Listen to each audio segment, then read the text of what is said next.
Hello and welcome to a brand new episode of Shikar. Your hair looks incredible. Oh, thank you. You always look great. I love that you've got your flannel on today. I was like, yeah, we're gonna go a little more like the lumberjack man today. I feel like every time I see our whole cast, I very vainly am just like, this is the hottest cast in D&D. Oh yeah, we look good. Like, we look good. Can we talk about how Balvin's hair always looks so good every time? Yes. I'm like, one day we're going to have a Vanity Fair style, like, photo shoot of the Shikar cast, and it's going to be insane. Thank you for being patient, chat. If you look at my Twitter where I tweeted our going live tweet, you could see I was waiting for some things to dry. Minor spoilers for what's happening today, but wait, what the hell is that last thing? That's my favorite thing to do is when you're like, what the fuck is that? I was like, oh, there's a dog. Oh, it's Valym. I don't like that. There's a lot. You know what? I'm just not gonna look at it. It's almost, I love spoiling because then it's like, wait, how are all of these things gonna come together? I have so many things going on in my head. God. Why?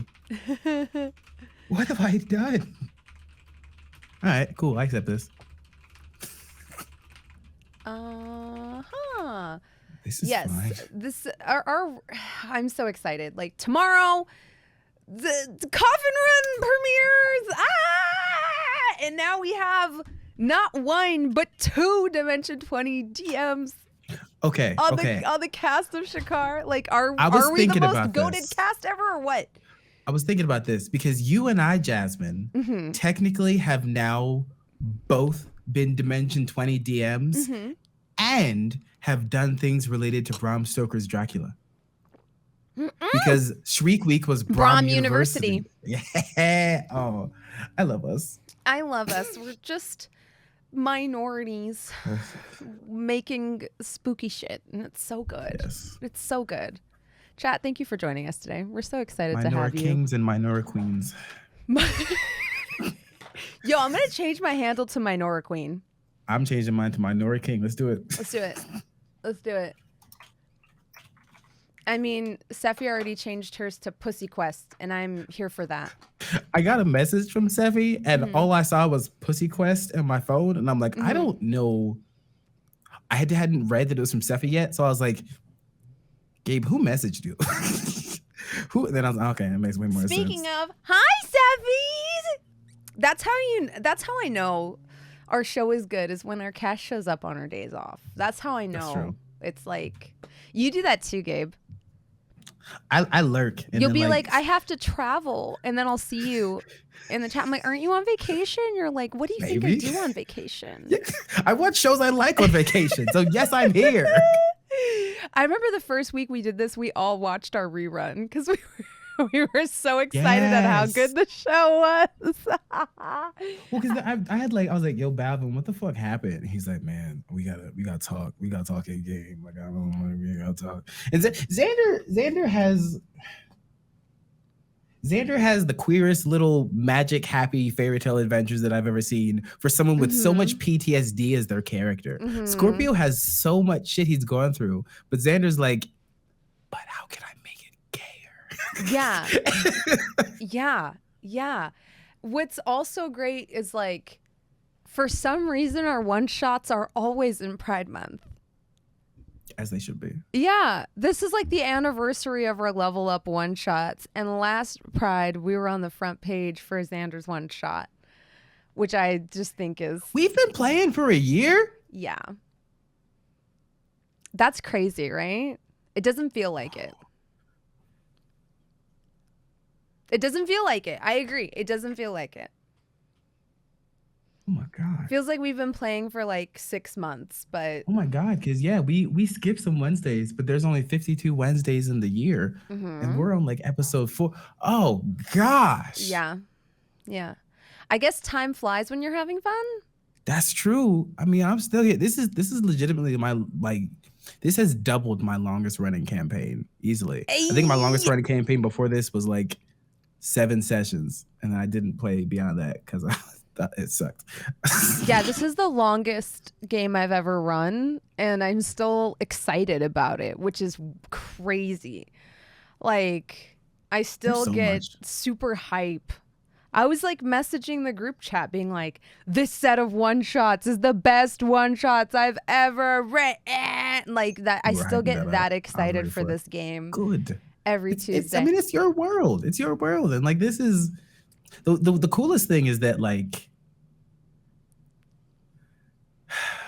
there's been a lot of Punjabi exposure in this game that is done in a natural way, that there's things that I haven't realized were cultural inspirations until like going back to it later.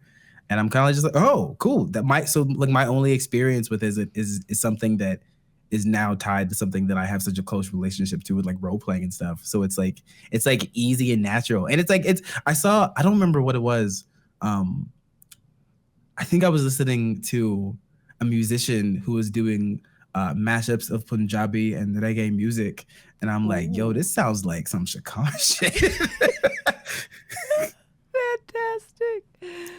I think Valym's in my room because there's a giant spider on my wall. Where did this spider come from? Kill him. Kill I can make a new character. I can make a new character. Is it a spider? You know, as long as it doesn't fly, I don't care about it. That's fair. And spiders, I mean, it's as weird as it is to say, this is a good time to have spiders in your home because flies are going to fly into your home during spring and summer. I'm just trying to make sure it's a spider and not some type of winged thing. Because if it's a spider that's that big, we're fine. But if that's like some type of winged thing, we're going to have problems. If I throw my headset and scream and run halfway through the game, y'all can't be mad at me. No, it's crawling. It's a spider. It's a big spider. One of my favorite stories, and she's fine with it now. So my parents live like in the woods, mountain woods, which probably explains a lot. I heard my sister, and she was like 24 at the time or something. So I was like 18 or 19. I heard her like yell, and I'm like, what is it? And she's like, there's a spider in the bathroom. I'm like, relax, it's fine. So I went downstairs because she kept going on and on. It was a bird-eating spider. So it's one of those like the size of a hand spiders. Oh gosh, it fell. And it's floating? Can it fly or is that web? What kind of spider falls? I thought we had an agreement, spider. Stay on the fucking wall or I will vacuum clean you. Where is my vacuum cleaner? Chat, just a second here, okay? This is important. Where's Gomez? Gomez? Okay, Death by Gomez is horrible because this is what he does. He goes...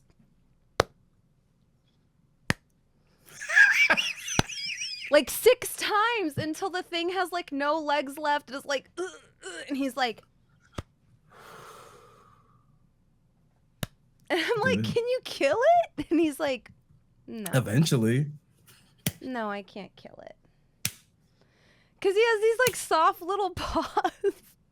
Death by Gomez is the worst way to go. I'll say that. All right. Let's find out. Hello and welcome to Shikar Chat. There is a big spider in my room. It's about the size of a quarter. As long as it stays on that wall and away from me, we're good though. We're good though. This whole falling down business though, that ain't gonna fly. Yeah, that's weird. That ain't gonna fly. So it needs to not do that. Welcome to a series of one-shots where we level up the players and have a lot of fun. Now, in the case of this one-shot, it's a little special because our players are leveling up twice. Let's go. And Gabe has graciously agreed to be our first one-shot in our series of 4, after which we'll go dark for a few weeks while your DM preps for the next story arc of Shikar. I'll never get tired of saying it. Gabe, let the people know who you are. Hi. My name's Gabe. Gabe James Games across the internet. You can find me on Twitter, Twitch, Instagram, TikTok. TikTok's a cursed place. I've decided that all I'm posting this month, because it's Pride, is thirst traps. They've gotten weird. I'm a game designer, cosplayer, voice actor. You can find my work if you search. I'm not going to tell you where. I was going to say you can find my work at... Do the work by finding my work. Okay, fair enough. And I play Valym, the half-elf druid, Pal-adin, who was previously a full elf, but now he's a half-elf because something happened in his past. He killed his mom. It's not funny. I don't know why I laughed. Who are you, Jasmine? Hi, I'm Jasmine ThatBronzeGirl Bhullar, Dungeon Master of this campaign, Twitch streamer extraordinaire. Twitch streaming is actually kind of my full-time gig. And DM of Dimension 20, Coffin Run, dropping tomorrow, a 6-episode miniseries set in the world of Bram Stoker's Dracula. I'm going to send you so many TikToks of people related, like stuff related to your show, because it will happen. I hope you know that. I am going to start using TikTok regularly now. Hell yeah. Because I'm the type of person that that's a boomer, and I will try to learn how to stitch, but I want to react to everything. But odds are I'm going to sit there and be like, Gabe, how do I add my video to this person's video? And do that react thing that people do. Bet I will teach you. I spent a lot of time learning how it worked, and then I'm taking over the Instagram tomorrow, and I asked them, I said, how do I use Instagram? Instagram's a weird system. Yeah, I don't know the difference between reels and stories. And so they were like, hey, do you want to take over the D20 Instagram tomorrow? I said, yes. Just let me know how I use Instagram, and I will be more than happy to do a takeover tomorrow. Most people don't know the difference between reels and stories. It keeps telling me that I can earn up to $1,000 by posting reels, but that's a limited time offer. It's been a limited time offer for 8 months now. I have a hard, it's weird. Like, I know how to make content for Twitch. I know how to make content for Twitter. I kind of know how to make content for YouTube. Content for Instagram and for TikTok and for YouTube Shorts are like, I don't really get it. And I feel like most of the content is stolen, but I guess that's what you're supposed to do. Like someone else does a really great audio and then you just lip sync to it, I guess. I got in trouble. Well, not really, but like I lip synced so well that someone said, how dare you take this person's audio? Now, the thing with TikTok is if you click the audio, it links to the original video. Oh, okay. So if they had clicked it, they would have seen that I was not the original singer. But because I was so close, people got mad at me for being like, how dare you pretend to sing as if you were this person? Oh, that's fair. And I'm like, I thought that was the whole thing. Yeah, I don't really get it. I'm also, but I'm one of those people like, I believe in context.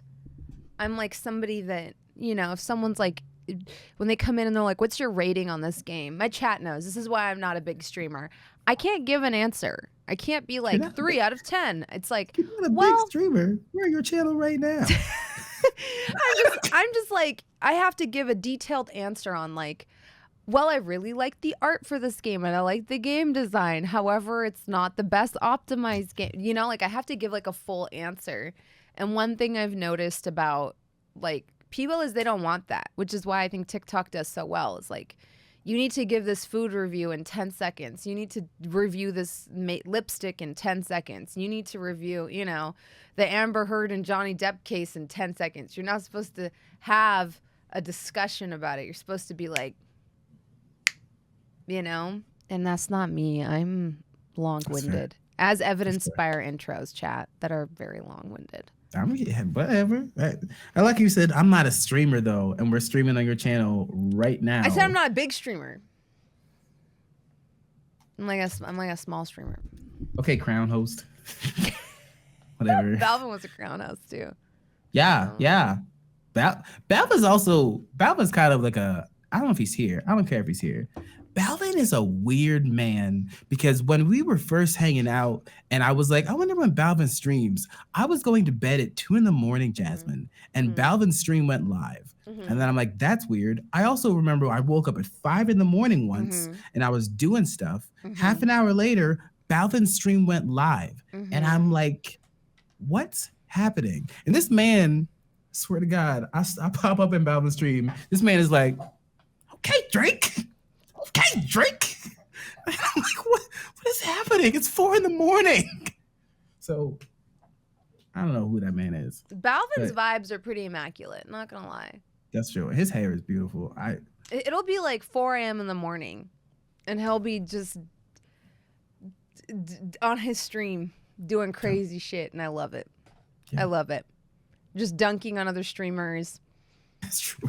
You know what I mean? Just like living viral his for best something life. Recently. He's always going viral. You see his orangutan video? Yes, his orangutan voiceover. Yeah. The first time I watched it, I was like, "Who is that?" And when I watched it again, I'm like, "Oh no, that's Balvin. Balvin is voicing an orangutan." All right. He does that live on his stream chat, so make sure you go and check it out. And sometimes he watches clips from his favorite kung fu movies. Go check out everyone on the cast. They all stream. Yeah. I was gonna say, no, everyone streams. Even Gabe occasionally. Gabe is a rare streamer, but he streams. I do. I stream at Demon Hours, and the thing is, I've gotten into the habit. It's really bad. I've gotten into the habit of like I delete the VODs so people can't see what happened during the stream. I don't know why I'm like this. I blame my mother. Don't tell her I said that. She'll find me. I was gonna say. Sorry, I was picking up my notebook that has all our Shikar notes in it. It's got the little goblin bras. Oh, no. Look at that. Oh, that's so cute.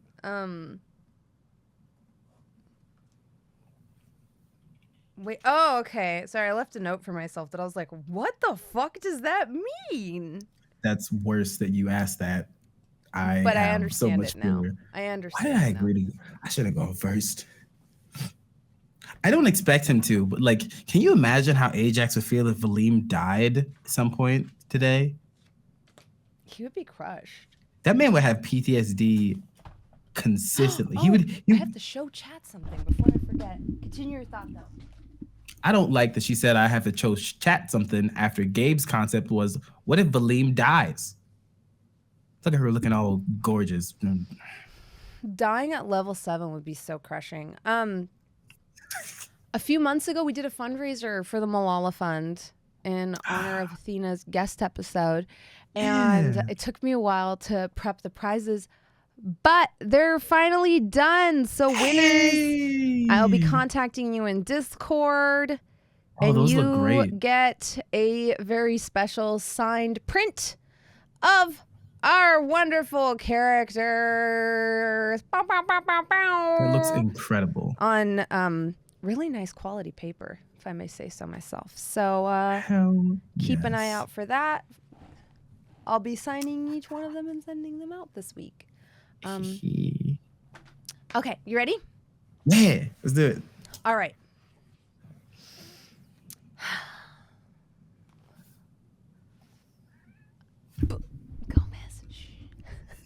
So cute.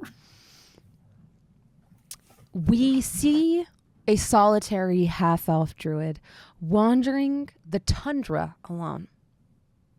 The grass here is short and dying.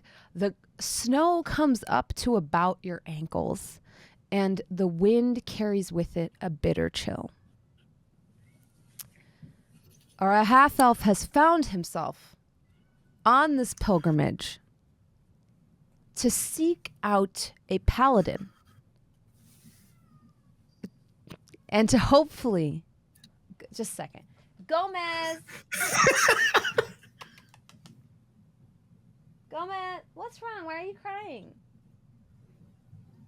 I require attention, you came mother. running in. What's wrong? Why are you crying? Are you hungry? What's up? Talk to me. What's up? I require access to all your love. Is that all it is? Is it just attention? I don't know if y'all could hear him. I could hear him in the kitchen. I couldn't hear him, but that's probably it. I just heard. I get it. I'm like, oh, Gomez, don't cry. Sorry, chat. Sorry. Gomez comes first. My sweet boo boo. Okay. good belly rubs. Good belly rubs. Yes, yes, yes, yes. All right. Our druid has found himself on this journey, seeking training at the feet of a paladin who is in the service to the same deity he has pledged his service to. The wind is bitter cold, but the solitariness is what gets to you. As far as the eye can see, you just see mountains.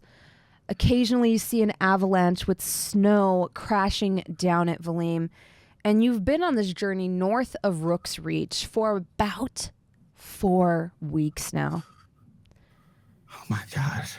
Provisions have been running low, and even though you have some ability and prowess to forage for yourself on the road, there hasn't been much for you to forage from.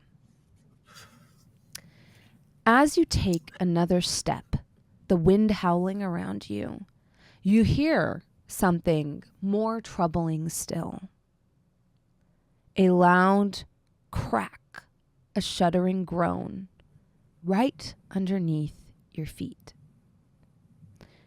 You realize that you're walking on a frozen over lake. With so much snow on it, it obfuscated that fact to you. This is not great.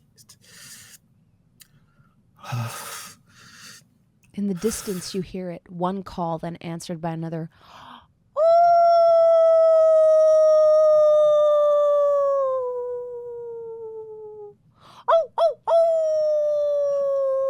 Echoing in the cliffs around you. A sad, mournful sound as a full moon begins to rise. Gabe is excited. Valym is nervous.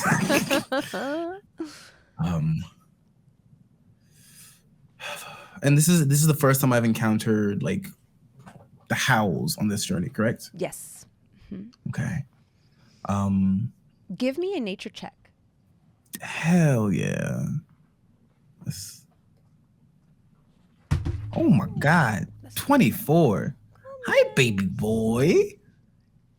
Look at that hair. Wants to be part of your one shot. That's fine. Look, I will turn into cats much more.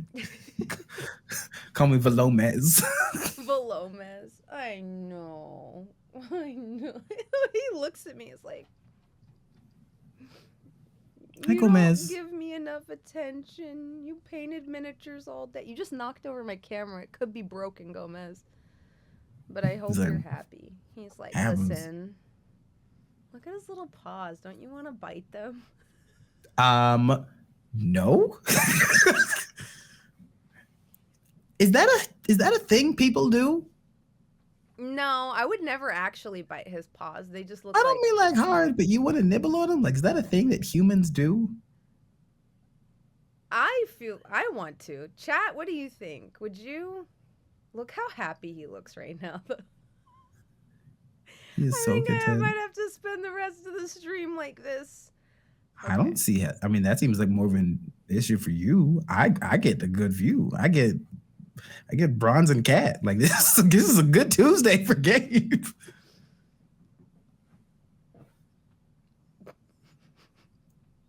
What'd you get on that nature check? 24. 24. Yes. I'm gonna put you down, boo boo. You know that if there's wolves nearby, there's things to eat nearby. Oh my God, Jasmine, I want you to know that is literally a thought that I had in my head. Mm-hmm. So I was going to head towards them. I love you so much. You wonder if there's either woods, a herd of bison, all possibilities. It also occurs to you with a 24, get an even better piece of information. There might be somewhere up ahead that this lake or water source is not completely frozen over, which means opportunity for fishing and fresh water. Provisions, you're low on both. That's important. Okay.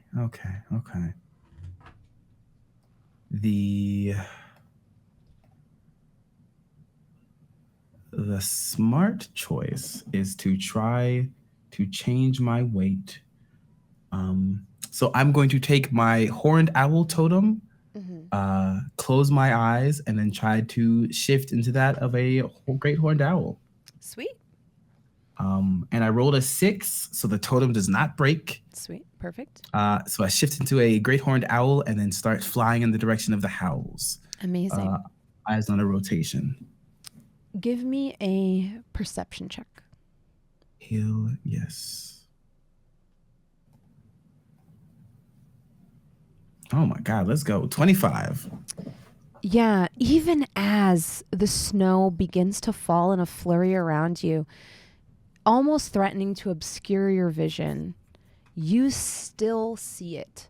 A scraggly, thorny brush far below and motion in it. And also a waterfall cascading down between two cliffs. It collects in a puddle before rapidly kind of turning into a sluggish slushy of ice before giving way to a lake that is completely frozen over. You hear it and see some small commotion in the thorny brush below. I dive. You dive. What are you aiming for? Aiming for whatever's in the bush. Right. I'm hoping for a mouse. Yeah, go ahead and give me a dexterity check. It's an 11. With an 11, as you go kind of gliding into the brush, trying to weave in and out of the brambles, you find yourself cutting through it easily until all of a sudden you're stuck with a sticky, unpleasant feeling. You realize you've made your way into an impossibly large web spun between two sort of gnarled thickets around you. You're still about 10 feet off the ground, and you do see what was creating the motion down below. 4 wolves running and nipping at what appears to be a reindeer-like animal tearing away in fear of its life away from them.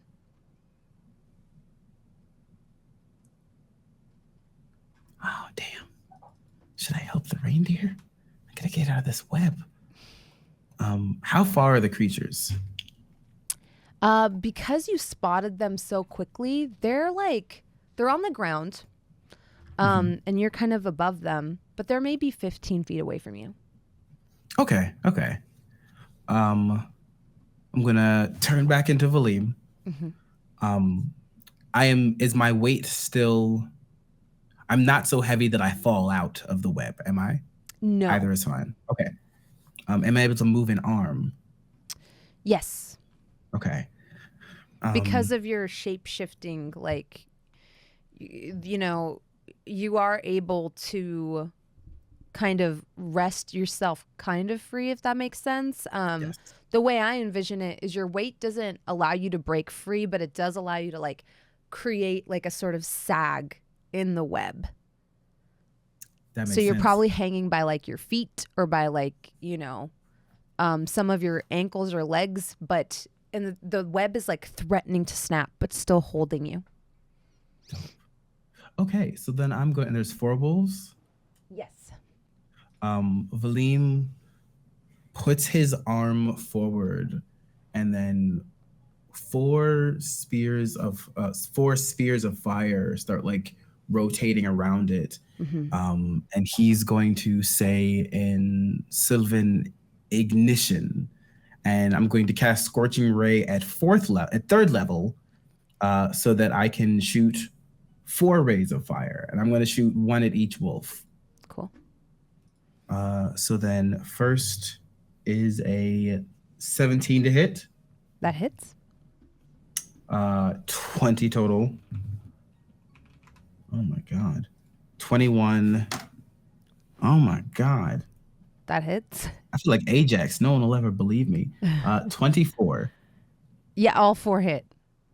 So the first one takes 12 fire damage. Dead. The second one takes 7 fire damage. Burnt but alive. The third one takes 9 fire damage. Burnt but alive. And the last one takes 11 fire damage. Dead. No one will ever believe me. What the hell? And then Valym's just gonna try to like shake his way out of this thing. Yeah, give me a strength saving throw. Hell yeah. It's an 11. An 11. As you try to break free of the webbing, you're able to wrest free one foot, but the other one is still trapped. It's at this point you see a large skittering spider.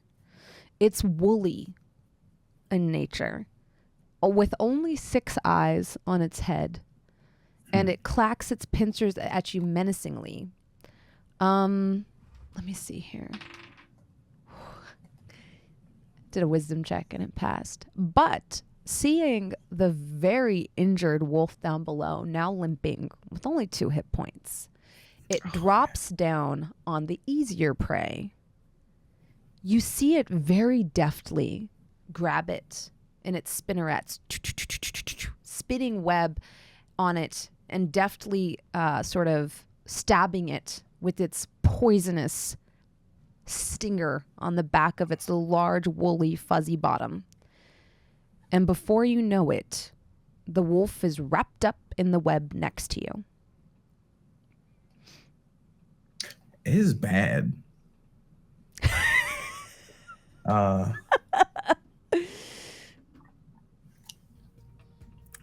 Bhullar.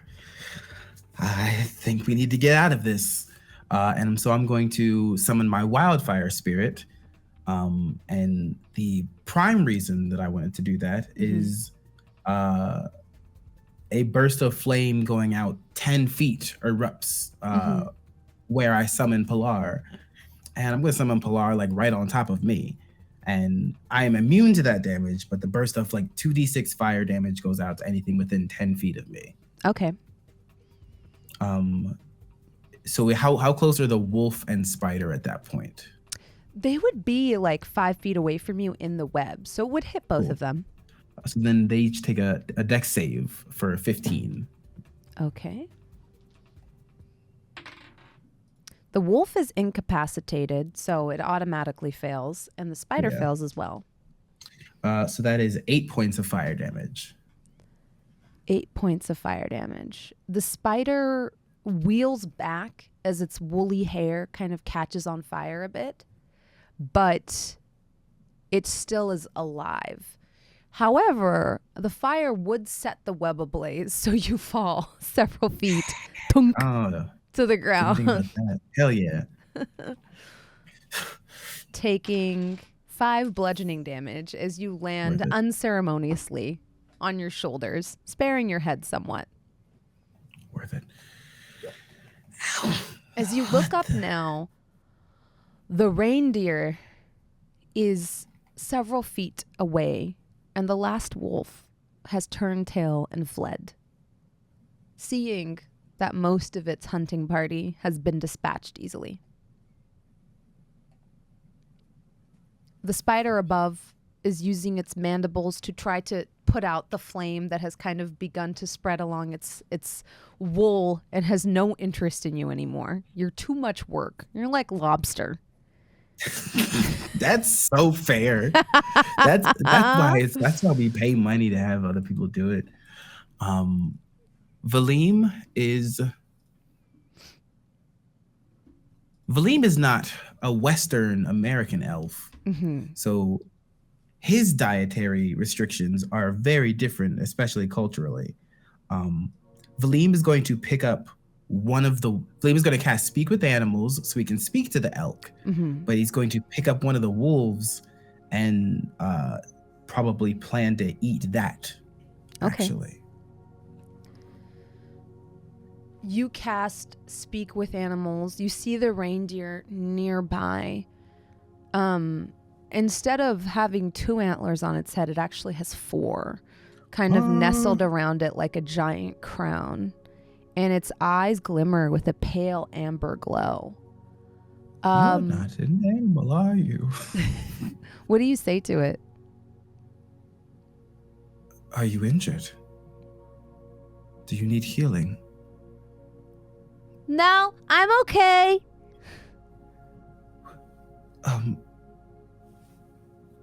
Are you an elk? No.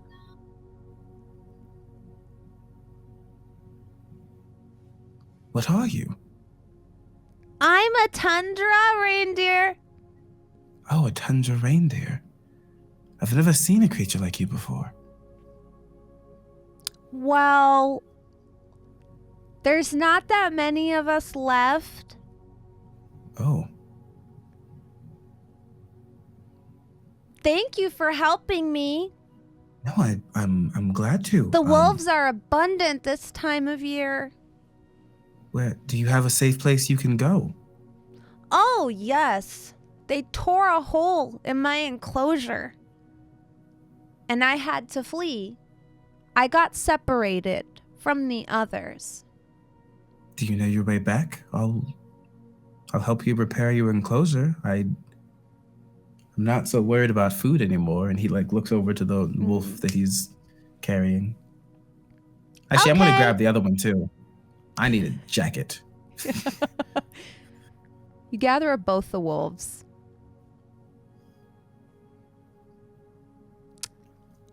Can I? I'm called Holly. It's nice to meet you, Holly. I'm Valym. I will carry you. That would be so. Yeah, and he'll follow Holly. Holly bears you easily. It's a tundra reindeer, you said. Yes. Writing and you that notice down. as you sit on it, it has that same kind of woolly nature that the spider had. A thick coat that is extra thick at the neck, you think, to protect it from predators. 4 prongs on its head. You get, with your passive nature ability knowledge, that this is actually a very young tundra reindeer. You wonder how large these things get when they're fully grown. Oh no, now I'm scared. Oh no, they're like moose. You would also know that from the size of her hooves, which are very large for her body. You imagine that maybe she'll grow into them. As she walks through this sort of old growth forest, completely barren except for a couple of evergreen trees in between these 2 harsh rock faces with the waterfall in the distant left, you barely hear her footfalls as the snow kind of glimmers and falls around you in perfect snowflakes. It seems to dampen the sound.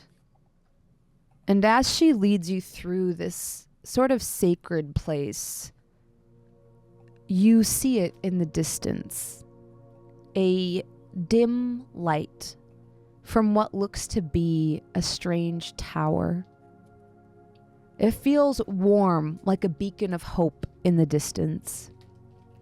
And sure enough, you see out front a stone paddock with large, thundering, cloven-hoofed beasts in it. Each of them with sharp horns, these sort of antlers, some of them splintered from butting against each other or making battle with animals. You're not quite sure. And the watchtower itself feels like it's in a perfect snow globe. You see the moon behind it and the snow falling around it, and the magic and sort of solemnness of this place is not lost on you.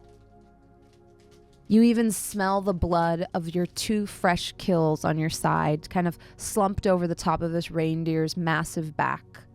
And Holly bears you up the very steep precipice to the watchtower. There, sure enough, you see that in between these sort of stone structures, there are these ropes that have been torn unceremoniously by what you think are wolves who found their way in. The rest of the sort of tundra deer are still here. Ooh. Can you tell me how many there are, like, roughly? There's about 7. God damn it, no. Mm-hmm. Okay.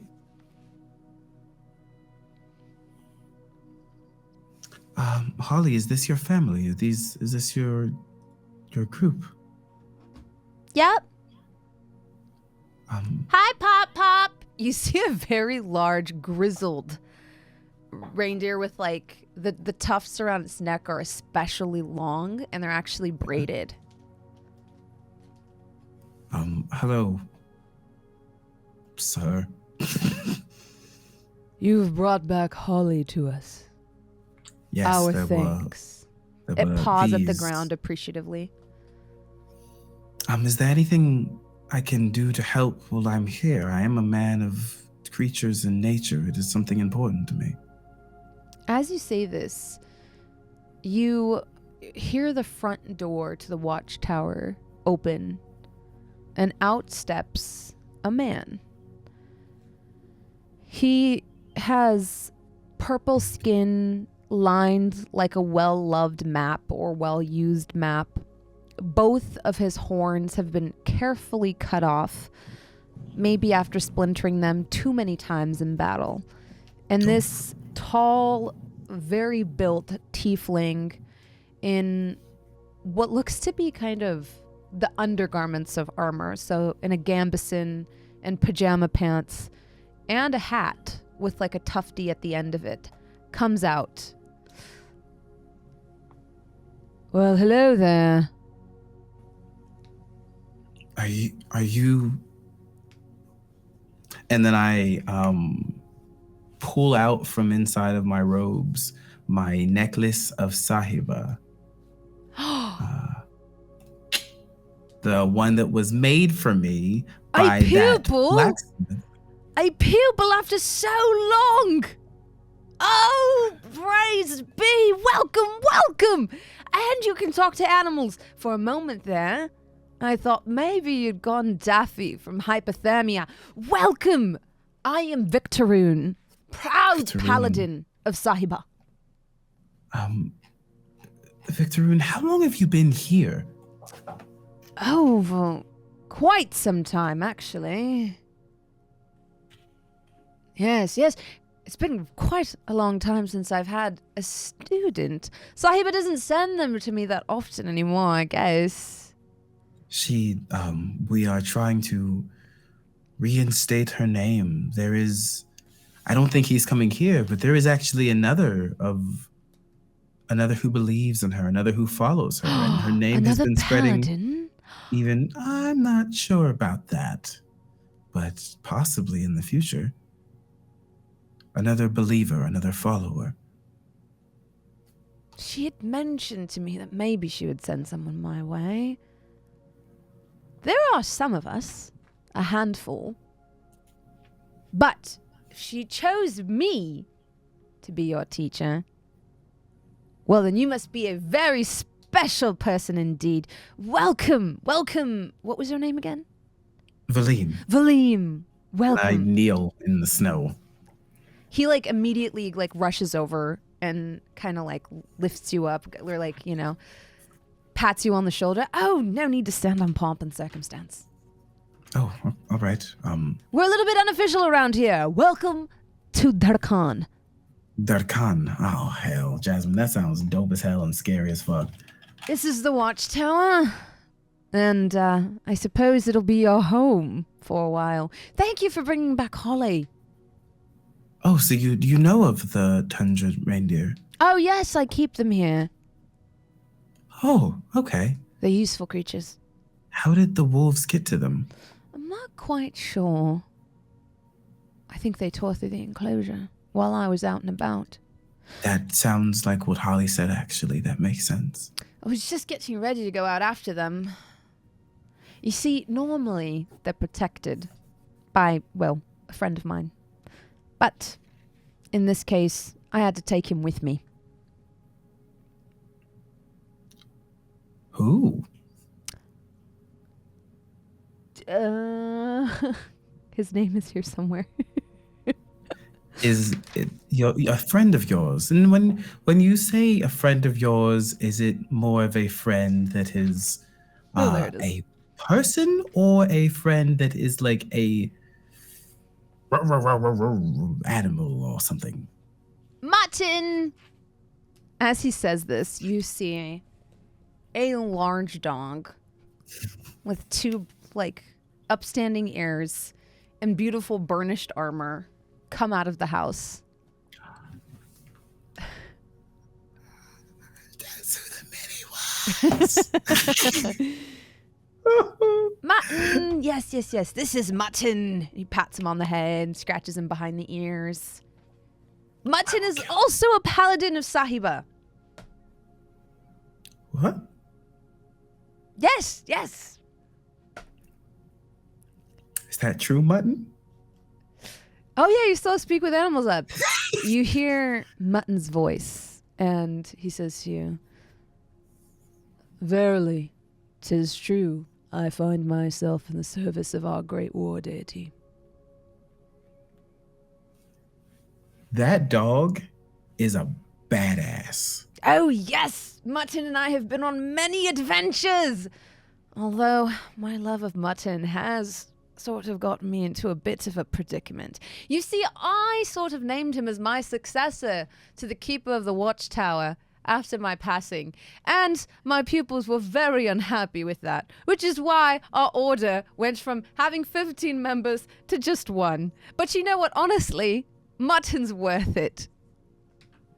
Does that make Mutton my superior? I'd rather not use words like superior and inferior. We're all in the same order. We're all in it together. Cool.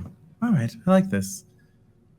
Well, what can I do to learn? What can I do to help? But the fact that you can speak to him is rather curious. You must be a druid. Yes. That's probably why Sahiba sent you to me. What? Why? Well, considering that I love animals. Oh, yes. She definitely would have foretold a bond of some sort. And I try to like druid craft something to like pop out of the snow, some sort of sprout. Oh, yeah. A beautiful flower comes glistening out of the snow with white petals and opens. Like that. Oh. Well, it's a miracle of its own, isn't it? You already know how to commune with nature. You know how to use it. You know how to bend it to your will. And I can teach you how to protect it. With her. What do I have to do? Oh, nothing so serious. And we have plenty of time for that, really. You should come in. Get something to eat first. I haven't had a pupil in so long. Come. Are you strong? I think we're all strong in our own ways. Mentally strong, physically strong. You see him pick up Mutton kind of effortlessly and hold him like a kid as he walks back inside. I want you to know, Gabe is going to say, try and hit me. But when he picks up this dog like it's an infant, Valym bites his tongue. Because that man just picked up an armored dog like a toddler. I'm going to go in. As he opens the door to the watchtower, you see it as a small but very cozy place. There's pelts on the stone floor. There's little alcoves with candles in them. The wax drips down the walls because these big fat candles have been there for so long. And there's a warmth in here. As he closes the door, it's like he shuts out winter itself. And in this space, you see a very large hearth in the middle of the room, and its warm glow kind of embraces you. You see an armor rack off to the side. You see his armor on it, which matches Mutton's. It's old and worn, but still cared for. In fact, some of the designs and engravings on it have been worn down to almost nothing from being polished so many times. So although it has dents and dings, it's not tarnished, for it's truly been cared for with a great deal of love. You also see an altar in the corner, and you recognize the idol as the one you see in many blacksmith shops, an idol of Sahiba, and next to it, a very small, very humble sort of weaponsmithing station, really more so to maintain weapons than to build new ones. You see a large fur-lined bed on the ground, circular in nature, just which Mutton kind of goes and cuddles up in. And then around this sort of hearth in the middle, you see a small round table with really only 2 seats. He goes and sits at one, and then grabbing a long-handled ladle, reaches into this pot sitting on the fire and pours you a very hot bowl of stew. There are no vegetables in the tundra, so it's really more just meat and fat and cheese, but it tastes delicious. Oh, let's go. Yeah, Valym just digs in, ravenous, hungry. He joins you, sitting down across from you, pulling off his hat with like the little tuft at the end. Has the journey been difficult? Not terrible per se. A little concerning. I haven't been around this much snow in a very long time. I ended up crossing a frozen lake by accident, and thanks to Holly out there, I technically found my way across and safely, but it's been hard in the sense that it's a dangerous world we live in. Oh, yes. Very dangerous. That's why I keep watching. There's a small township to the northeast, another one to the southwest. A bit far off, but I can get there in some time if I use one of the mounts outside. So you're a bit of a protector. Oh, yes. How did you end up doing this? Well, after the war, things changed. The War of Solace Point? Oh, that precedes my time by quite a bit. You know what? Fair. I've learned to never assume, though. The Great War in the North. By that time, Sahiba had kind of given up the warmongering. Oh. She didn't really have a goal for us anymore. In fact, she asked many of us to retire.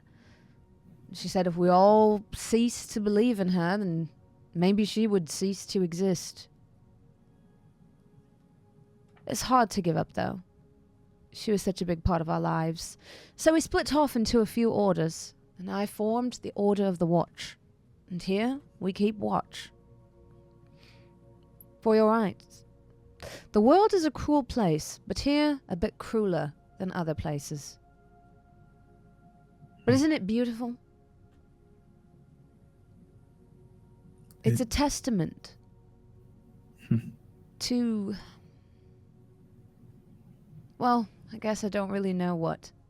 But I think people who live here are special because they choose to live here. I think it makes them different. I spent some time in the South, but I feel like it made me soft. That's true. They are relatively soft in the South. They mean well, but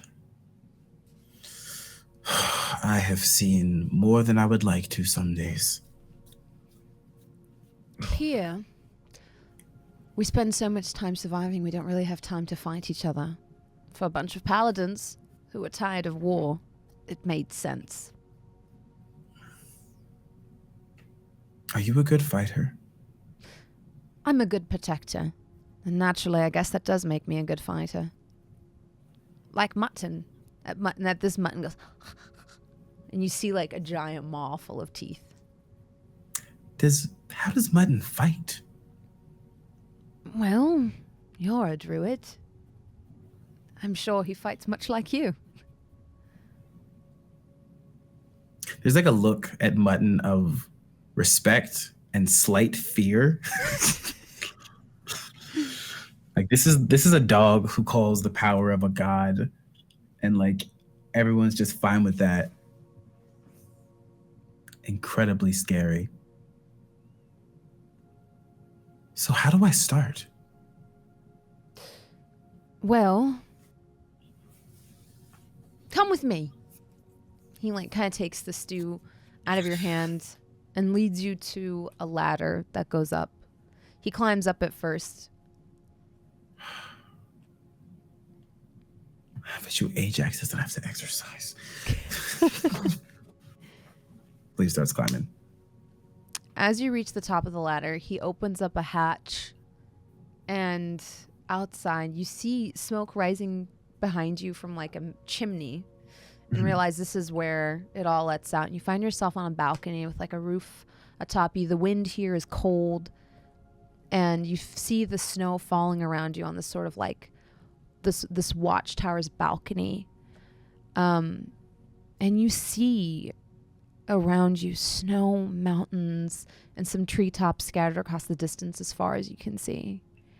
He points out to the sky, and you see hues of green and purple, almost like watercolor, splashed across the moon, across the stars. And he says, "You see that? Yeah. It's like she painted the sky when she forged the stars." It's beautiful. Yes, it is. And there's music to it, if you can learn to hear it. Music? Yes, yes. And if you can learn to hear the music, Sahi is with you no matter where you are, even when she's not physically there. And through her, you can wield its power. A power never ending. I'd like to learn. Well, then we'll learn. And I definitely think Mutton can teach you a thing or two. I sense in you a spirit of a wolf. There's no reason that your skill sets have to be in opposition to each other. Maybe they go more hand in hand than you think. I fight it a lot, so maybe I have to learn to fight with it instead. Well, yes. To be at peace with oneself is the first step to being at peace with others. I don't know if I know how to be at peace with others, if I'm being entirely honest. Or what troubles you, Valym? I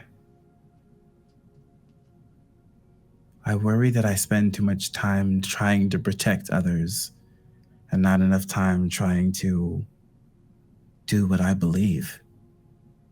But I don't entirely know what I believe. And that's a journey of its own. Yeah. Yeah, it is.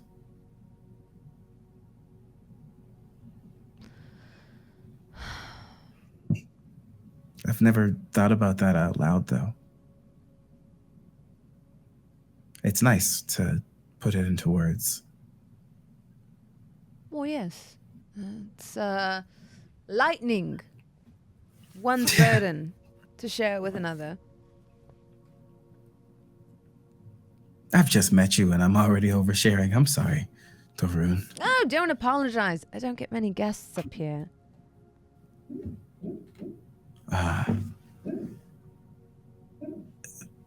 You don't want to be called Master Victoroon, just Victoroon?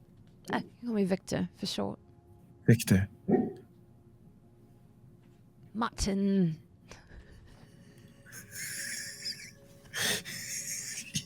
Mutton's dreaming, apparently. Yeah. Victor. A paladin can fight demons. Will you help me learn how to fight my own as well? Yes. Knowing right from wrong and good from bad is fundamentally part of the paladin way. Although context sometimes changes things. But our path is a simple one. Well, simple to understand, but difficult to follow. I'm pretty good at following. Well, then I'm more than happy to lead. And Valym puts his hand up towards the sky, almost like he's trying to reach for the stars. Well, let's paint a picture, shall we? Oh. Yes, let's! You seem like well, if you pardon my saying so, a cool person, Valym. You're easy to talk to, Victor. Maybe it's because I see solidarity in someone else who has spent a lot of time on their own out in the wilds. I see someone that I feel like I could have been if I had Sahiba earlier. Yes. My life wasn't always this.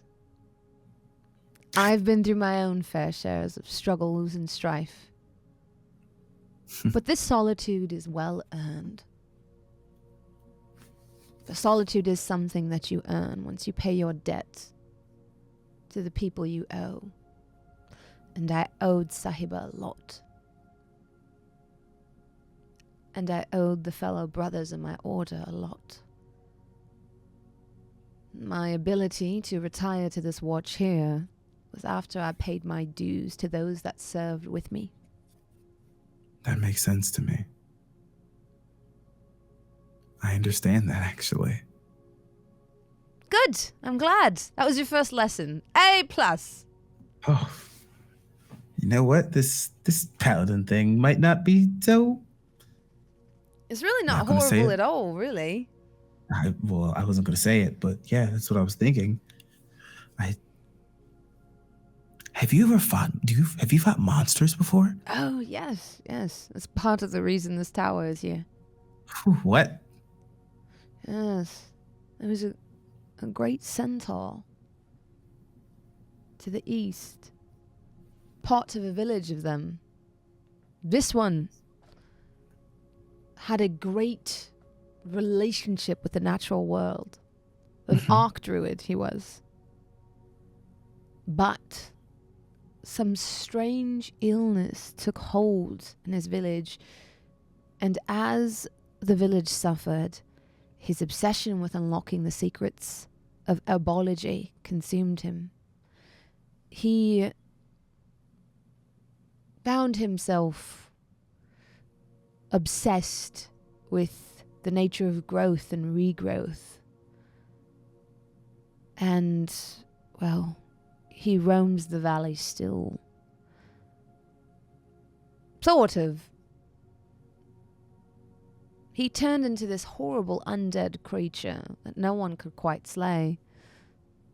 Me and 4 of my brothers fought him on the precipice of this volcano in the valley below. We were able to throw him in. But that has its own sort of consequences, because now the entire volcano itself is a bit corrupted. I think he's still in there. And I've been gathering the strength for one final battle. To put him to final rest. For his obsession with the unlife has twisted him from a watcher and keeper of the grove to a terror, whose hooves have become a haunting sound to the people who live there. Well, Victor, if it comes to it, you have one more. That will be something we'll have to prepare for. But I think Anytime soon, of course. With some training, you could be ready. We could venture down into the caldera, put an end to him once and for all. And I could right the wrong.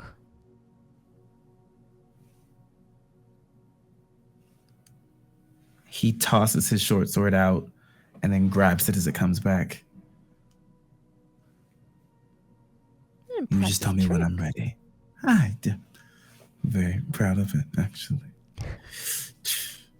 It came from Grandma. I mean Sahiba. Grandma? Oh, that's precious. In that case, you can call me Uncle. Uncle Victor. Yes, Uncle Victor. This is the most family I've ever had. And Cousin Mutton. Cousin Mutton. Incredible. Oh, this is the biggest family I've ever had. Good. Yeah. It's nice. I think we'll learn a lot from each other. I agree. Well, lead on, Uncle Victor. As you say this, you see a sort of flare tinged with teal light go up against the horizon behind one of the peaks on your right. Nope. You see him knit his brow. Oh,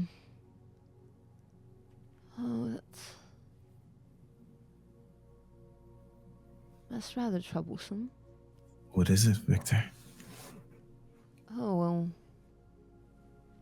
I've set runes along that valley there. I noticed a fissure. Was letting out a lot of steam and pressure, and sometimes when that happens, strange things can come out. Like I said, the volcano itself is corrupted, which is my mistake that I must fix from throwing this dread beast into its roots. Andara, its name was. Andara. And although we do not have the power between us to put it to rest, sometimes it conjures strange creatures that emerge from these magma fissures in the valley. Oh. That flare going up makes me feel that one of my wards has been set off.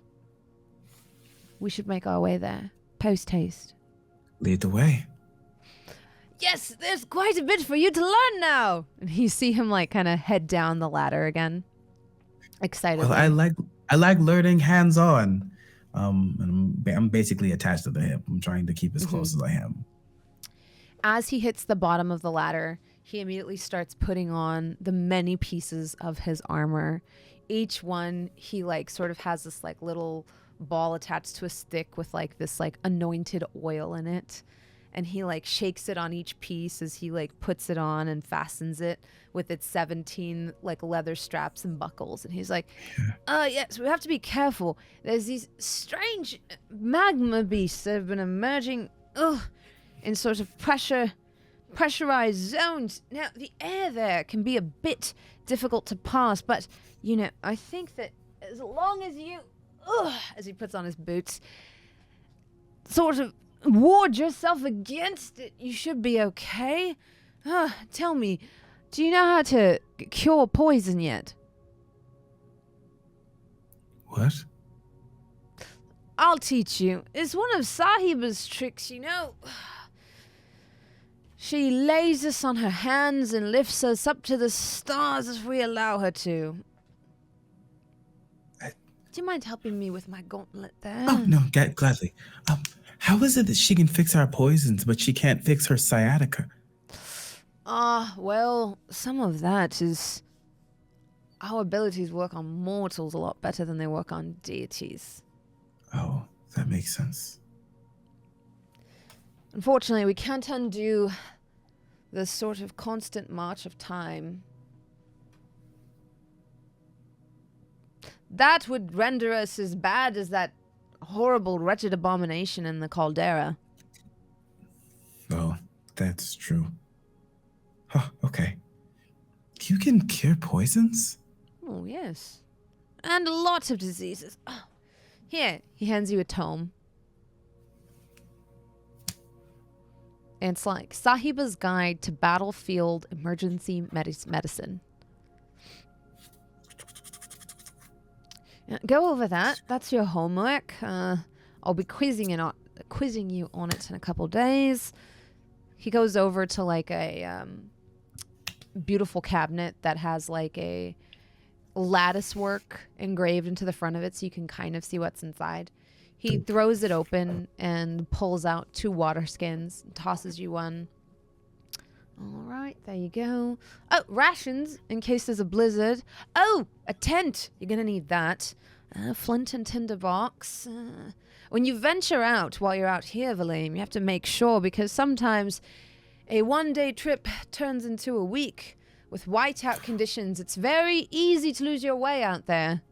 What? Oh, yes, whiteout conditions. And this is normal? Oh, yes.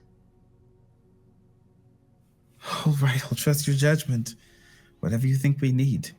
He also pulls out a snowy white fur pelt and kind of throws it around your shoulders and fixes it at the neck with like a hammer and anvil kind of clasp on it. There you go. Oh, look at you. It fits you. This was my cloak when I was a boy. Thank you, Uncle. You have the build of a tiefling child. He like claps your shoulders. I refuse to think of that as anything other than a compliment. The last tiefling child I knew was tough as hell. See? I'm sure you'll be tough as hell as well. All right. Stop. That should be everything we need. And as he like grabs his bag off the hook, you hear a knock at the door. Dunk, dunk, dunk. Do your reindeer knock? No, they don't. He kind of like walks over to the door. You notice he grabs his sword, still in its sheath, off a peg near the door and kind of affixes it to his belt as he prepares to open it. He undoes 2 of the latches and then pulls it open, and he sees a grown man, kind of hooded and cloaked, with a sled behind him, being pulled by more of these like large reindeer-esque creatures. And the man says, Master Victoroon, we need your help. See, Master. Victor looks a bit perturbed. What do you mean? He says, a small girl from the village. She's fallen. Fallen? Yes, her leg, it's broken in 3 places. Please. I'll come at once. All right, Valym. You'll have to check in on your own, but don't worry, I'll send Mutton with you. Okay. Come on, cousin. Mutton. Mutton goes, woof, and stands up. Oh, well, maybe I should send Mutton to help the girl, or maybe I should... No, we can do this. Are you sure? Yeah, right, Mutton? And I like kneel down. We can do this, right? Mutton licks your face. We got it. He knows what he's doing, and if something goes wrong, I'll put a signal into the sky, and you'll know. Okay. We can do this. Come in to check on you as quickly as I can. Thank you, Valym. See? The stars aligned. Your coming here today was destiny. Mm-hmm.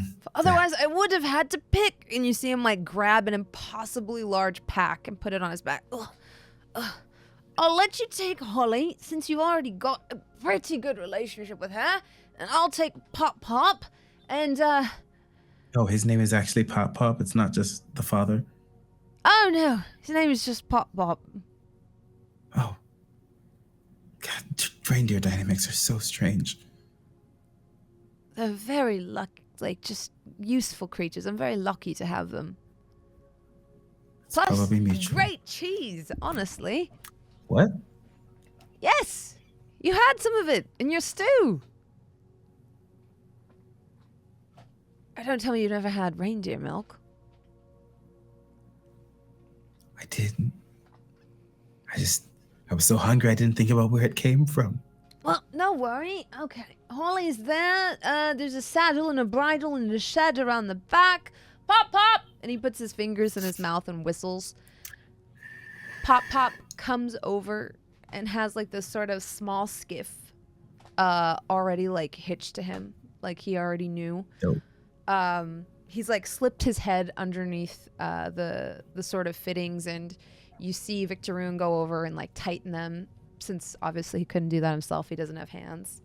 Yeah. He tightens like the red ribbons on it, steps in the back, and then just pats him on the hindquarters and goes sliding down the mountain at impossible speed. Right behind Timotheus, the gentleman who came to retrieve him. Mm-hmm. Holly stands there pawing at the ground impatiently, and Mutton, sort of like already in his armor, just grabs a small pack with his mouth and kind of like affixes it to a hook on his armor where it just perfectly latches on.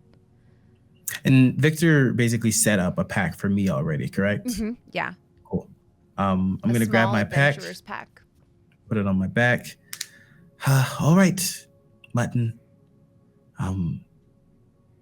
We have to go figure out whatever the hell that was. Yes, let us be off.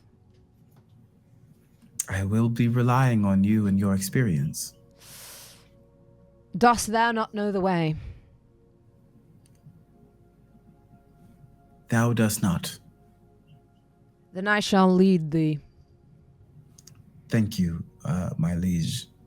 Is it all right if I call you cousin? You'll see him like kind of think for a minute. If it comforts thee. His dog just said, if it makes you happy, sure. Mm-hmm. Thank you, cousin Mutton. Please lead the way. Wouldst thou secure the door behind me? Absolutely. And I shut the door, lock it. Mutton does not need a mount. He's very fast. Mm-hmm. Yeah. And Holly... Does he have little snowshoes? Yeah.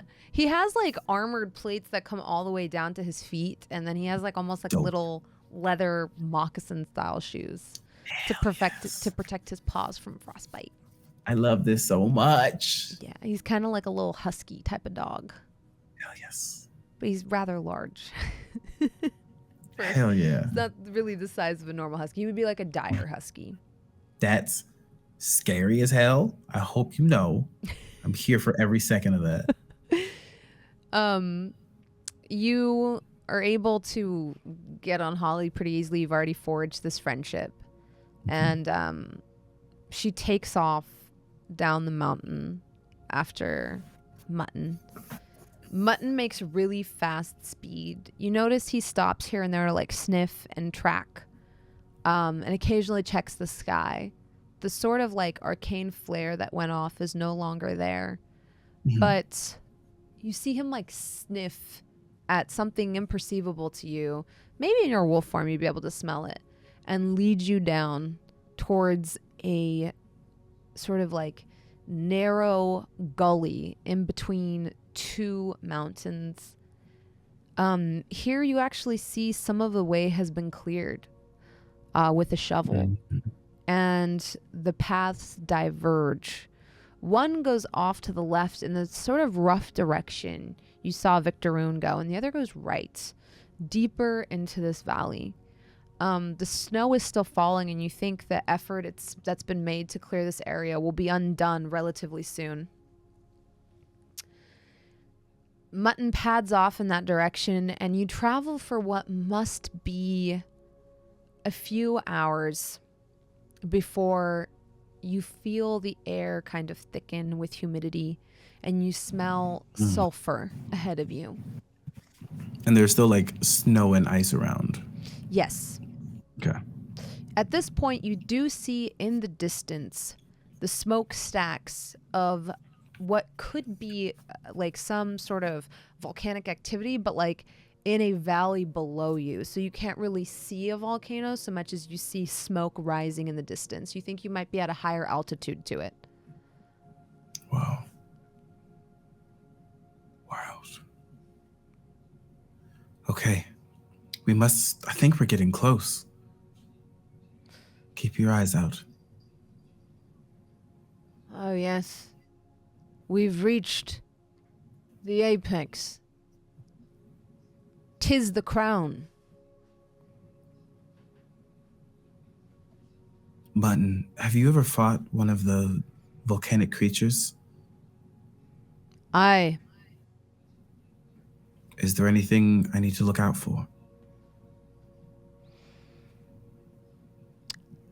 If I were thee, I would be wary of its charge. Okay. Be wary of its charge. I can do that. 'Tis fast. Impossible speed. Are you faster? I shall endeavor to be. Well said. Well spoken. All right. Valym, what is the sound like here? Is there howling wind? Is there like rumbling at all? The wind has died down quite a bit, and now there's just like this like gentle curtains of snow falling that muffle the sound for quite some distance. Give me a perception check. Cool. That's scary, thinking of sound being muffled. Oh my God. 24. Yeah, with the 24, you do hear, even with the dampened sound in the distance, a strange gurgling and the sound of steam and pressure being released. Mutton, do you hear that? Over there. 'Tis the creature. I smell it.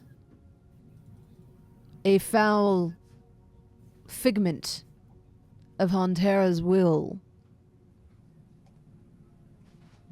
It seeks to be free.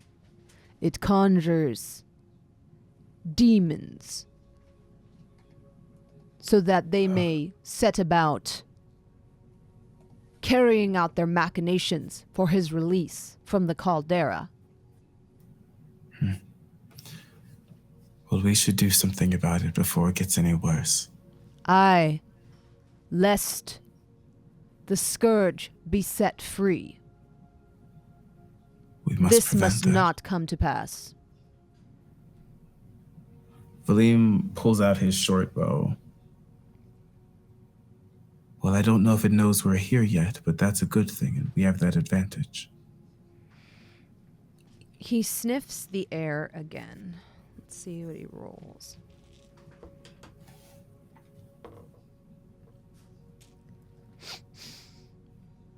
"'Tis fresh.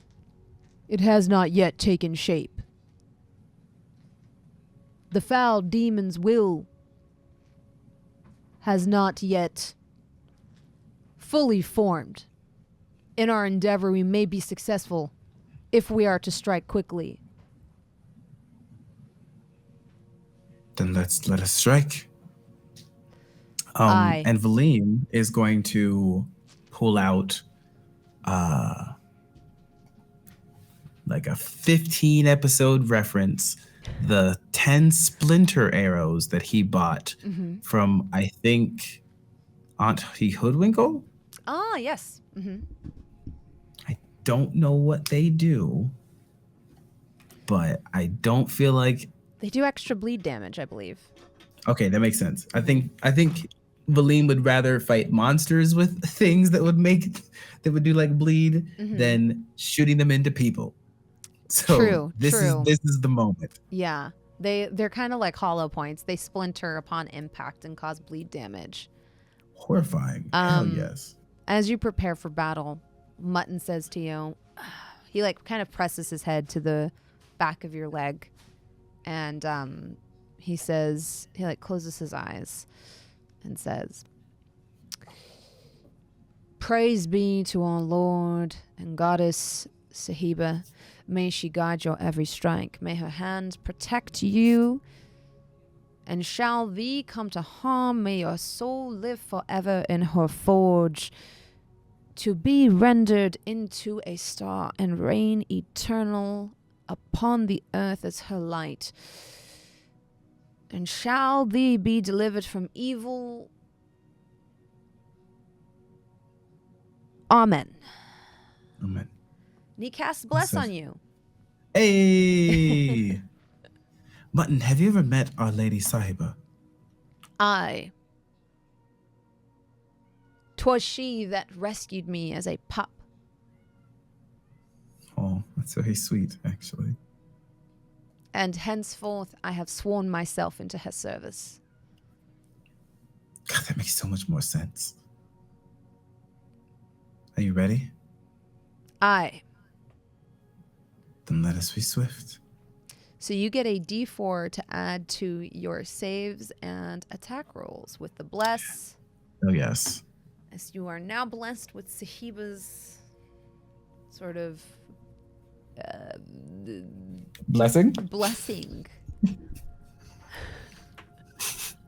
I'm gonna move closer. I'm gonna leap off Holly and try to get Holly to no, it looks cooler if I'm on Holly. Gonna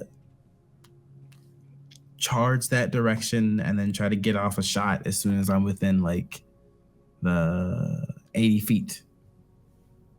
Okay. Let me see here.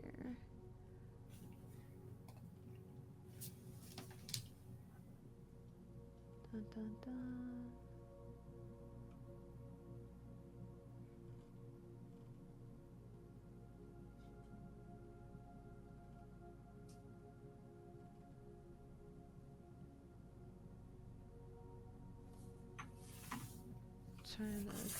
Trying to pull up Mutton's. Mutton's a delight. Mutton is a Oath of the Ancients paladin for people that are wondering. My God, Jasmine. What? I love this dog so much. If anything happens to Mutton, I will kill everybody else in the room and then do everything it takes to revive them. Mutton can't die. That would be horrible. Valym will die before Mutton dies. I'm just saying that right now. I don't care what it takes. Mutton goes away. Take me is that. Don't do it. Don't miss me.